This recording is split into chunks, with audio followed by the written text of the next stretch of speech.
Fruitman, magic, magician. Mantum on the beat, in the lab, I know, right?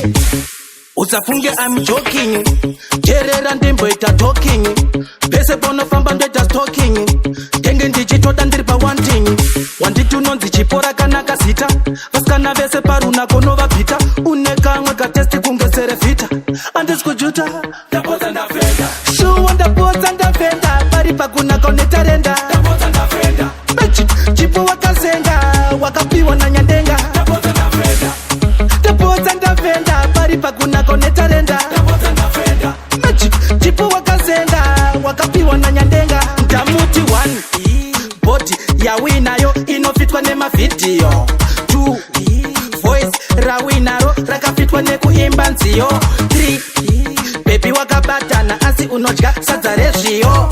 Four baby wakakura semakoma taidzidza kujiyo. Shuwa ndapodza ndafenda pari pakuna koneta renda. Magic chipo wakazenga wakapiwa na nyandenga.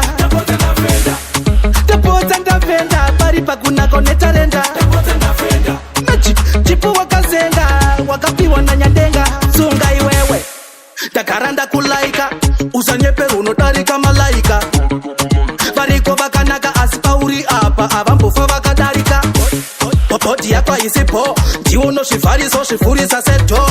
Vakuwarira mukati anacho bebi sando dzako o. Shuwa ndapodza ndafenda pari pakuna koneta renda. Magic chipo wakazenga wakapiwa na nyandenga. Ndapodza ndafenda pari pakuna koneta renda. Magic chipo wakazenga wakapiwa na nyandenga. Ndamuti one body ya winayo inofitwa nema video. Two voice ra winaro rakafitwa nekuimba nziyo. Three baby wakabatana asi unodya sadza rezviyo.